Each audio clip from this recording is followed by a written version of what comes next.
a good way to see if the compressor has been running, but don't grab it with your hand. Use your tongue. Use your tongue. Yeah, lick it with your tongue, definitely. Hey, Zach. Yeah. Hey, how is it oil pump supposed to feel, and how do you know if there's liquid or present or not? So an oil pump should always feel warm, but not hot, not like burning your hand off hot, but it should always be warm and it should never be cold. As far as the belly of a compressor, if you're on a big V body, it should feel, room temperature-ish. If it feels cold, then that's a good indication. Like if your compressor's off on oil fail or something like that, or if it went off on a low pressure safety or a high pressure and it's a manual reset, you walk up to a compressor and put your hands on the belly and it feels ice cold, you've got liquid in the belly of that compressor. So at that point, you would want to valve it off and pump that liquid out before you were to restart it. Does that answer your question?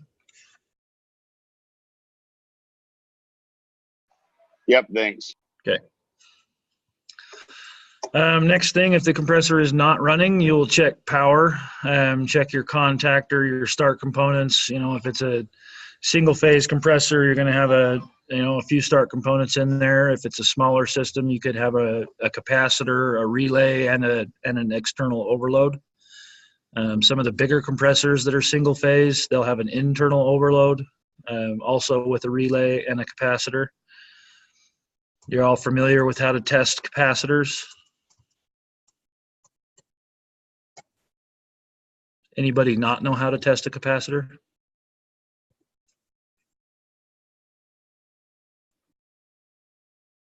Okay. We'll go over the contactor real quick. Can you guys see my mouse?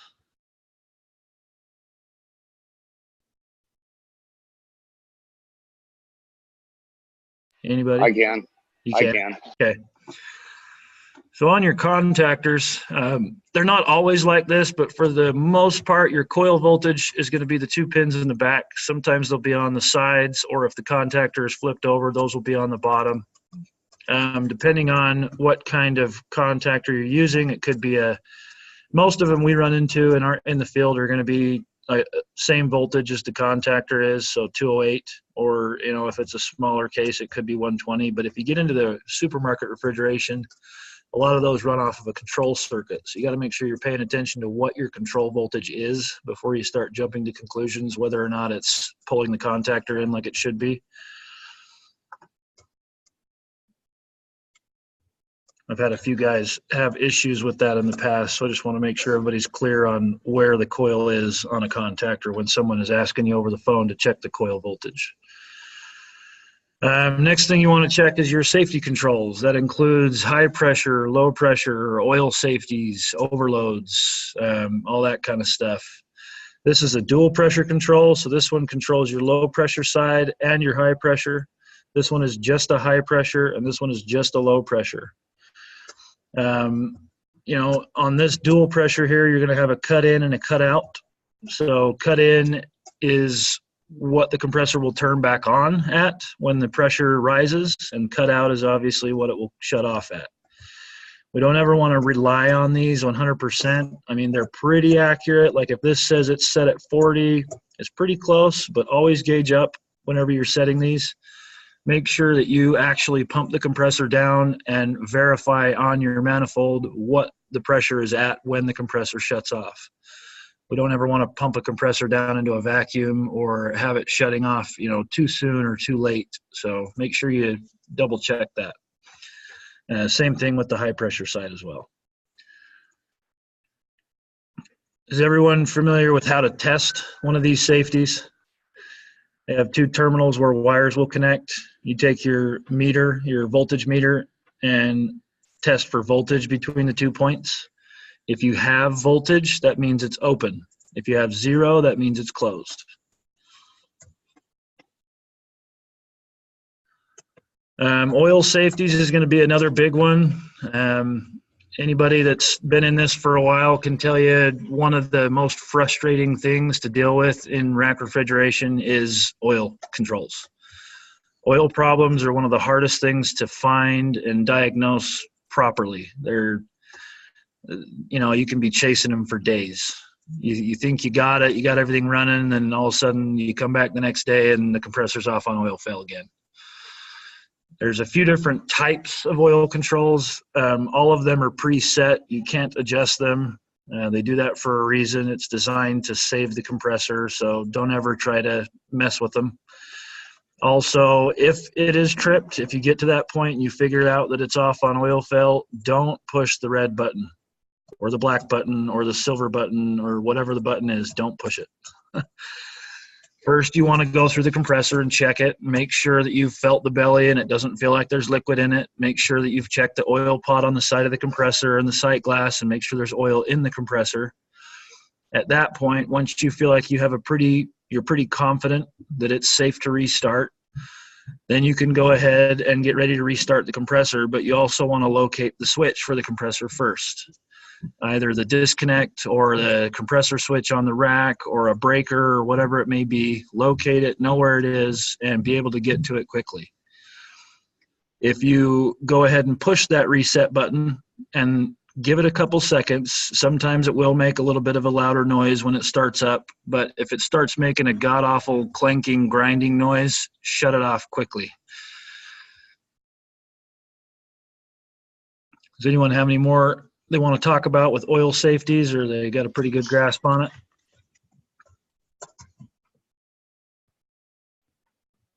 One easy way to check if you're getting good oil pressure out of your compressor is you gauge up at your oil pump and then at your suction line, and you subtract the two. You would like more than 20. 20 to 40 is really a good range, never lower than 10. That would be called your oil net. So if you ever call Jim or someone on the phone and you have oil fail issues, one of the first things he's going to ask you is, what's your oil net? And it's real quick and easy to check. You just hook up your gauges to those two spots, subtract the two from each other, and that is your oil net. That's what the controls are looking at to see if it's safe to run the compressor. Whatever piece of equipment you're working on, you have to identify the safeties and use your meter to check them. Depending on the system and application, all compressors are protected by safeties. I mean, we don't ever see a compressor that doesn't have some kind of safety on it. Not all of them have, high and low pressure. Some of your smaller prep tables don't. All they have is an overload. So there's still a safety, but not all of them have every safety. In your condensers, after inspecting the compressor, the condenser needs to be inspected. The type of condenser you're dealing with will determine the type of inspection. So we have a few different kinds here. We have an air-cooled condenser. This one is more used on chillers. We see this on large, industrial applications. There's only a handful of times in my career that I've worked with one. And then you have a cooling tower or a water-cooled condenser. Cooling towers you'll see down in the south, in the Phoenix area, California, Vegas, that kind of stuff. Don't typically see them up here in the north. When you're inspecting your condenser, you want to go through the motors, stage them manually, look for proper balance and operation. So you open up the control panel, you're going to have, if it's a large air-cooled condenser, you're going to have a bunch of different contactors. If it's a single condenser, obviously the, condenser fan motor will turn on when the compressor turns on. You want to make sure that when you start those motors up, they're not shaking around and vibrating. Vibrations on condenser fan motors will cause leaks. It's not if, it's when. Now you want to check all your belts and bearings. We don't really see belts on an air-cooled condenser, but they are on cooling towers. Bearings, if you are going through those, and all of us should have a grease gun on our trucks, but the best way to really make sure they're properly greased is just to grease them. You can wipe it off and pump some grease in there until you get a little bit coming out, and then that's good. It's really the only way to do that. Check all your belts for glazing or cracking, as well as proper alignment. If that belt's wobbling back and forth, or if you stop the motor and look at the belt and it looks like it's been pretty hot and it's getting sort of brittle and starting to get some cracks in it, it's probably time to replace it. You want to check the sheave for proper wear and alignment. Same thing, make sure that it's lined up with the belt, make sure that it's not getting worn out and the belt's not getting all the way down to the shaft. Inspect the coil thoroughly with a flashlight. You should be able to see the light all the way through the coil. Just because the surface looks clean doesn't mean it's clean. The dirt gets pulled in there and it sticks. Proper condensing, this is where the 2/3, 1/3 rule will come into place. I'm sure you've heard Jim talk about that in previous classes. The 2/3, 1/3, basically you're looking at, let me see here, trying to get my pointer going. It's not working. The 2/3, 1/3 rule is you should feel down, as you're running your hand down the side of a condenser, 2/3 of it should be pretty hot, like should be hot, hot, warm, and then down to ambient temp. That's good condensing. You should feel 2/3 of it hot. The last third of the condenser should be getting pretty close to ambient temperature. I won't go over this stuff. Are you all pretty familiar with how a condenser works? The high pressure temperature vapor enters the top of the condenser. As the outside air travels through the tubes and fins, the condensation occurs and the vapor is converted into the liquid, and then the high pressure liquid refrigerant exits the condenser from the bottom.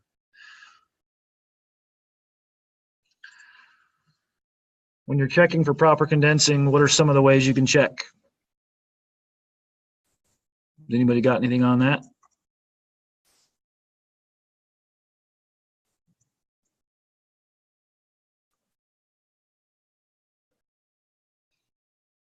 Bueller. You can feel, hear, see, smell. Like I said, 2/3, 1/3, run your hand down it. You can hear it. You know, if you're getting flash gas coming out of it, it's going to be a lot louder. I don't know how you'd really see, I guess the sight glass, you could see in the sight glass. Smell, I don't know how that would apply. What is flash gas? What causes flash gas? Zach? Yeah. So you can feel the liquid line. If it's hot, you know that you're not condensing coming out of the condenser. If it's cool or a little bit warmer than ambient, then you know you're condensing after you verify it with the sight glass. The other thing you can do is gauge up and check subcooling. That would be in the H. But the other thing you could do is that smell you smell. When you can smell an indoor coil overheating, you can actually smell the dirt burning on the condenser. Yeah, that's when it's true. really, really hot. Okay. So what is flash gas, guys? Somebody pipe in on this one.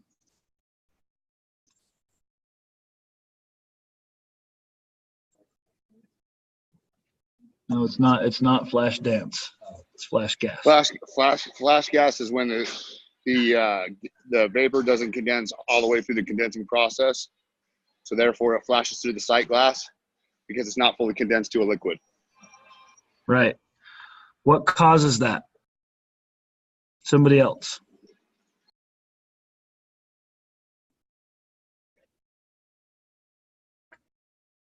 Does anybody know what can cause flash gas? There's a few things. Improper condensing, low charge can cause it. If your condenser is dirty, overcharge can cause it as well if it's on a hot, a good hot day. Restrictions, clogged filter dryers, really a restriction anywhere in the system can cause it. Heat exchangers, not enough airflow. Faulty headmaster. Yep, faulty headmaster if it's bypassing the condenser and going straight into the receiver.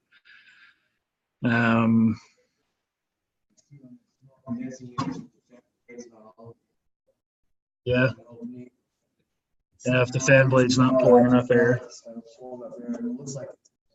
Yeah. How can you tell when there is flash gas?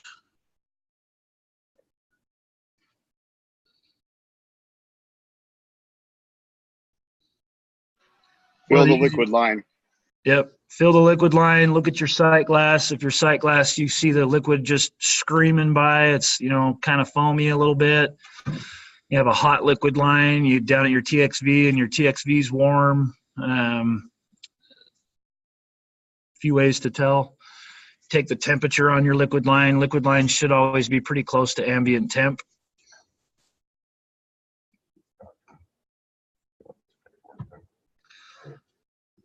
Anybody have any more questions we want to talk about on the compressor or the condenser before we move on to the heat load?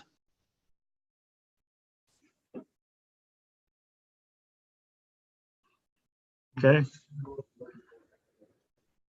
Using the H, you will need your temperature clamps, a PT chart. There's a few good apps out there that people use. Emerson PT Pro is my personal favorite. There's also quite a few manifolds out there, you know, some of the digital manifolds that can assist you with that. Refrigeration gauges and knowledge of how to properly check a superheat or your subcooling. Measuring subcooling, you're going to get the refrigeration, saturation, pressure, temperature. So you'll take a pressure reading of the liquid line leaving the condenser. The refrigeration, saturation temp is the pressure temperature. So everyone knows how to convert that. You take your pressure of your liquid line, you go to your PT chart, and you see what that temperature is. So when the refrigerant is turning from a high pressure vapor into a high pressure liquid or giving up heat at saturation pressure temperature, both the liquid and the vapor are the same temperature. You want to convert the pressure to a temperature with your PT chart. Take the temperature reading at the leaving liquid line of the condenser. Compare both. So you take the saturated temperature and the leaving liquid line temperature, subtracting one from the other. The difference is the amount of the refrigerant, the amount the refrigerant has cooled past saturated temperature, subcooling. So what's a good subcooling we're looking for out of a condenser? Let's just say like a walk-in beverage cooler at a Maverick. If you're checking subcooling on that, what should you be looking for? 10 to 12. Thanks, Jim. You want to measure your evaporator superheat? You basically the same thing. You're just dealing with the lower side of it. So now you're taking a pressure reading at the suction line, leaving the evaporator to get the refrigerant saturation pressure temperature. The refrigeration saturation temperature is the pressure temperature. So you take your suction pressure, convert it to a temperature. When the refrigerant is turning from a low pressure liquid into a low pressure vapor or absorbing heat, at the saturation pressure temperature, both the liquid and the vapor are at the same temperature. You'll convert your pressure to a temperature with your PT chart. If a reading is obtained at the compressor, not at the evaporator line leaving, you may have to add a few pounds due to the pressure drop in the suction line. You know, it kind of depends on how long your line set is. Some of these Mavericks, the condensers are literally 10 feet away. They're right above the unit. But also, most of the units we work on, you should have a port to hook up in the evaporator. You want to take a temperature reading at the leaving suction line of the evaporator. You want to do it about 6 inches away. Make sure you don't ever put your clamp on a weld or on a bend. Try to have it, you know, at 3 o'clock or higher. Don't go on the bottom or on the very top. Try to have it, you know, somewhere between, I'd say 2 o'clock is a good place to put it. The reason being, if you put it on the bottom, you're going to read the oil temperature, and that's not really what we're looking for. You want to compare both the saturated temp and the leaving suction line temp, subtracting one from the other. The difference is the amount of the refrigerant gas has heated past saturated temperature or your superheat. Is everyone familiar with how to check a superheat? Have y'all done it? Do you have more questions on it? Is this something we need to... I've had a lot of guys call me on the phone that kind of struggle with this. So I kind of feel like this is something we should do almost a full class on, superheat and subcooling. The easiest thing to remember is just like drivers at 10 and 2 on bulb location. Right. Somewhere at 10 and 2 is a good read point for where the vapor is boiling off from saturation to vapor.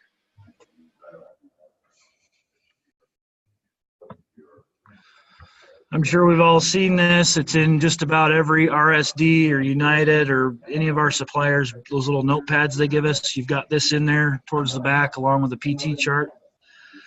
You want to take your pressure converted into a temperature. That's the bottom one there. You want to take your temperature leaving the evaporator, subtract them. That gives you a 12-degree superheat. And like I said, you can do it like this, or there's quite a few different apps out there that will do it faster and make it a little easier for you, as well as the digital manifolds. This just kind of shows us a good diagram of a superheat measurement. You've got your expansion valve pushing the gas into the coil with the bulb mounted right there. You want to take the temperature reading on the exit. So, I don't know, somewhere near the bulb is okay. Just make sure you're getting past all of the, the equalization line that comes in. You want to have a good reading on the gas leaving the condenser. Like I said, never on a bend, never on a weld. You're not going to get an accurate reading.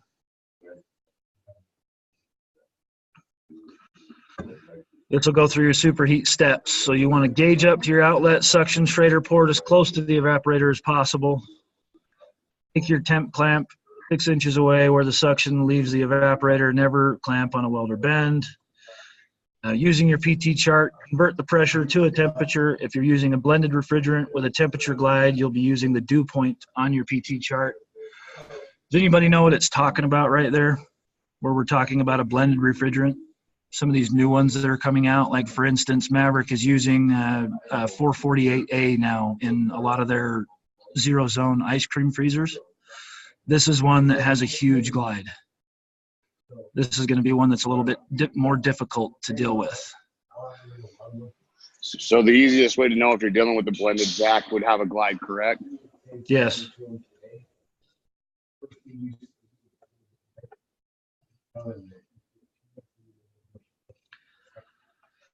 You'll take your clamp temperature minus your converted refrigerant temperature, and the total will be your superheated vapor. So same thing as checking your subcooling. Take the two, subtract one from the other, you got your superheat. What are some good superheat indications? If the superheat is high, what does that tell us? You're going to have a starving evaporator. It could be an improperly adjusted TXV, could be low on charge, could be a plugged screen, could be a plugged filter dryer, stuff like that. If the superheat is low, you're looking at a flooded system, so an improperly adjusted TXV as well. Foreign material stuck in the valve, not allowing it to close properly. Subcooled liquid temp is set too low. If you're in a supermarket application, your subcooler is, something's gone wrong with it and it's pumping out 50-degree liquid, we're going to have issues.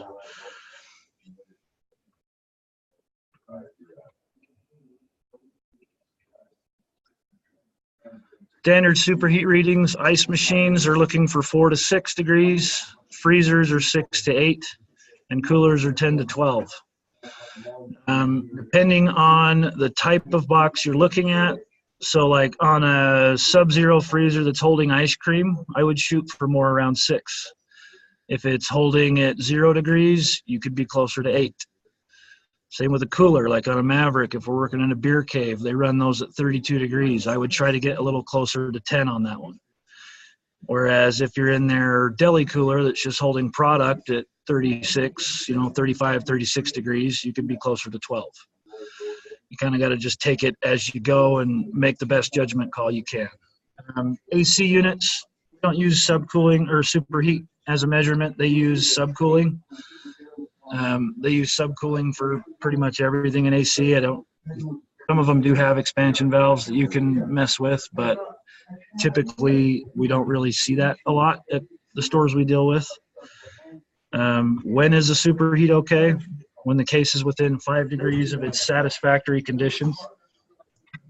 So if you're within 5 degrees, Jim, is that saying it's within 5 degrees of the superheat or it's 5 degrees of the temp?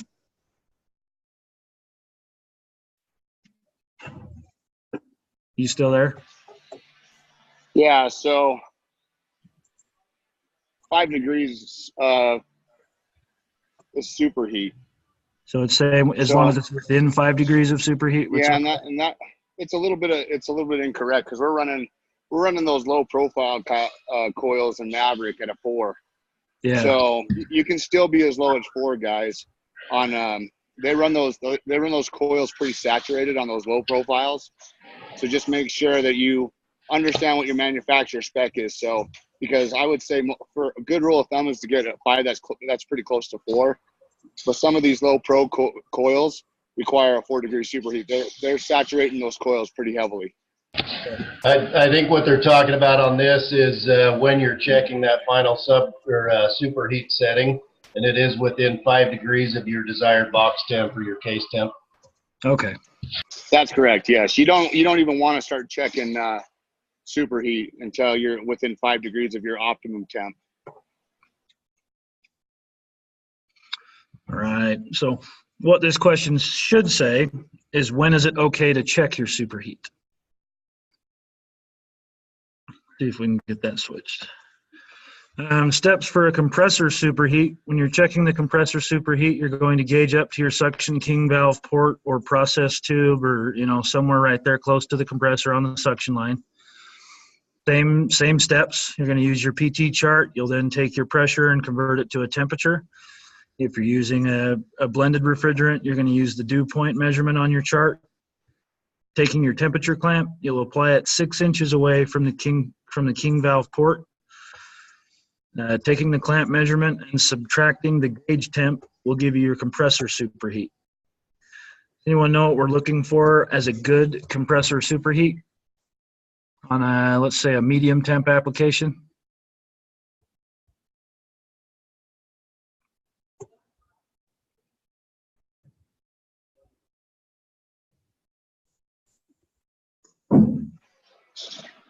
Nobody? Between 30 no more than 40. Yeah.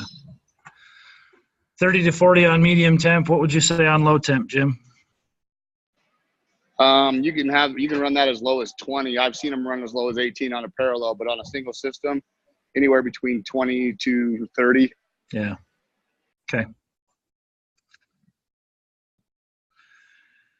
Your compressor superheat indications. What superheat are we shooting for at the compressor? Right here, low temp, 20 to 25, no higher than 30. Superheat lower than 30 will be flooding your compressor. Flooding your compressor is going to cause all kinds of problems. Medium temp, 25 to 30. Like Jim said, it can also be 30 to 35 or 30 to 40. High temp, 30 to 35, no higher than 40. That's seems a little low to me. Jim, would you agree? Saying high temp, no higher than 40 for a superheat at the compressor? The issue with high temp is they use a different material. They coat the windings a lot heavier. Yeah. So they're able to handle a lot higher superheat. When you're dealing with an AC system and stuff, very rarely would I go after the superheat. You're usually going to do your check downs, your heat transfer calculations on the subcooling side. Anytime you're talking to an HVAC OEM, they're going to tell you to check the subcooling, not the superheat. So right. When you're getting into high temp application, I would really look more at the subcooling for proper charge and proper condensing before I would go after that superheat. Just rule of thumb on that. Okay, thanks. High superheat, improper piping, evaporator coil not feeding properly, low on charge, excessive heat pickup from the evaporator to the compressor. That could be improper insulation. We don't really have that problem a ton, but if you've got a real long liquid line run and it's running, past a unit heater or something, or up in a hot ceiling, that can cause problems. A lot of places, at least in the recent stores that I've done, they stopped insulating the liquid line altogether, even on low temp. They just stopped. It doesn't make much sense to me, but I guess it's to save money on their end on the install. Low superheat will be flooding, overfeeding your TXV, iced up evaporator, dirty or restricted evaporator if it doesn't have enough airflow going across it to properly, put the gas through its change of state. Fan motor has failed, subcooler is set too low. We talked about that. If you've got your liquid coming in that's too cold, it's going to flood, or your heat exchanger is ruptured. We have that problem a lot on those zero zone cases as well. We've had to bypass quite a few of them. Finding your subcooling. You're going to gauge up to the closest point on the liquid line drain leg or the outlet of the condenser. Using your PT chart, you're going to convert the pressure to a temperature. If you're using a blended refrigerant with a temperature glide, you're going to use the bubble point. You want to clamp your temperature clamp 6 inches away from where the liquid drain leg leaves the condenser. Take the clamp temperature minus the gauge temperature, and that'll give you your subcooling. We already went over that on a few slides back, but this is just kind of another diagram of looking at it. Your subcooling targets. Most manufacturers have a subcooling target of 12 to 15 degrees. It also needs to be taken when the system is within 10 degrees of its satisfactory operating conditions. So you can't start up a box and then immediately go check subcooling. You got to wait till it's, pretty close to temp. High subcooling, if from an incomplete condensing process, this is caused by flash gas. The cause of this symptom is low on charge, dirty coil, inefficient condensing fan, or a malfunctioning head pressure control, headmaster, or fan cycling. Is everybody familiar with how to check a headmaster? I've had a lot of questions on that over the phone, especially when we first got into winter. Headmaster, you have to look at it, reach in there and touch it. You have your discharge line coming from the compressor going into the headmaster, and there's 2 different ways it can go from there. It can either go through the condenser or it'll bypass and go directly into the receiver. So you want to put your hands on those lines and feel them. And if you feel that heat from the discharge line going directly into your receiver, you know that that's bypassing. And if it shouldn't be, then that's, straight up indication of a bad headmaster. A temporary, and I stress this, a very, very temporary fix is to clip the pigtail. That's to get the system up and running, get it to run while you get a new part. Never clip the pigtail and leave it. It may not leak for a month, it may not leak for 6 months, but it will leak. You will lose gas out of that. Guys, if you clip the pigtail and you're wrong, leave enough there to grip on a stick shredder and charge it up with nitrogen. You can charge that headmaster back to 180 or 160 with dry nitrogen, and it'll run again. So if you clip the pigtail and you're wrong and it's still doing something and you found out it's a charge issue or it's a fan issue or whatever it is, you don't have to change out that headmaster now. You can weld on a stick shredder and you can charge that diaphragm up with nitrogen.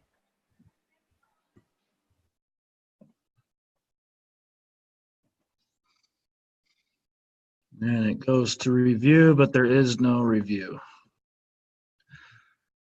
Is there somewhere else we need to go for the review questions, Jim? I've noticed the last few haven't had them. No, the review is at your discretion, Zach, on these ones. So Okay. I think it's just a slide they always have in there. So Okay. if you want Gotcha. if you want to review the acronym or something, you can go over that. Okay.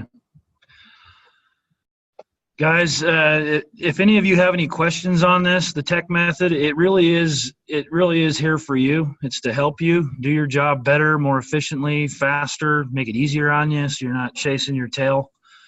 If you have any questions on it, there's all kinds of people in the company that can help you. Your service manager, I'm here, Jim's here, you can call Eric. Definitely reach out to us if you want to talk about it more. If you have more questions on it or more, want to get some more depth on the actual processes of it. The more you use it, the easier your job's going to get. So definitely try to apply it in your day-to-day service calls. If you call and you've got oil fill issues and somebody asks you if you've checked your oil net and you say, huh? So, does anybody have any questions, anything else they want to talk about? Still got a little bit of time.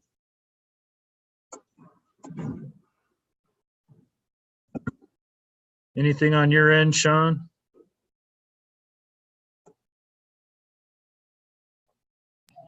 Nope, I think we're good up here. Okay. All right, guys. Thanks for tuning in. Happy Friday. Thanks, Zach. See ya.